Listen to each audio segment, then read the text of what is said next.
Was Switzerland really founded on August 1st, 1291? Not in the simple way the birthday story suggests. A real agreement was made in 1291, and it became a starting symbol for Switzerland. But the country was not created in one dramatic meeting, and the document does not even give the exact date, August 1st. Today, Swiss National Day brings fireworks, bonfires, lanterns, and bread decorated with tiny Swiss flags. The familiar story says 3 men met on the Rutli meadow, swore an oath, signed a charter, and created Switzerland. That combines history with legend. The real document is the Federal Charter of 1291.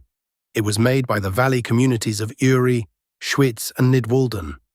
They promised to help one another against violence or injustice.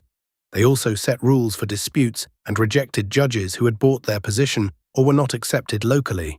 Think of it less like a dramatic declaration of independence and more like 3 neighbors creating an emergency agreement. If one was threatened, the others would help. If they argued, they would use agreed rules instead of letting the conflict grow. That was important, but it was not the birth certificate of modern Switzerland. It protected an existing local order rather than launching a revolution. The Swiss Confederacy developed gradually through many later alliances. The modern federal state came much later, in 1848. Here is the surprising part. For centuries, the 1291 Charter was not treated as Switzerland's founding document.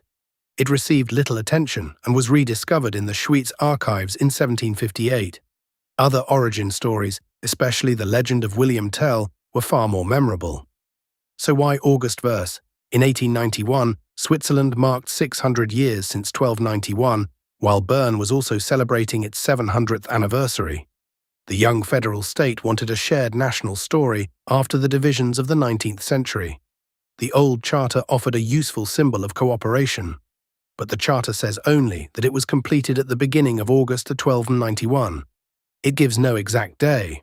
August 1st was chosen as the symbolic date, and annual national observance followed from 1899.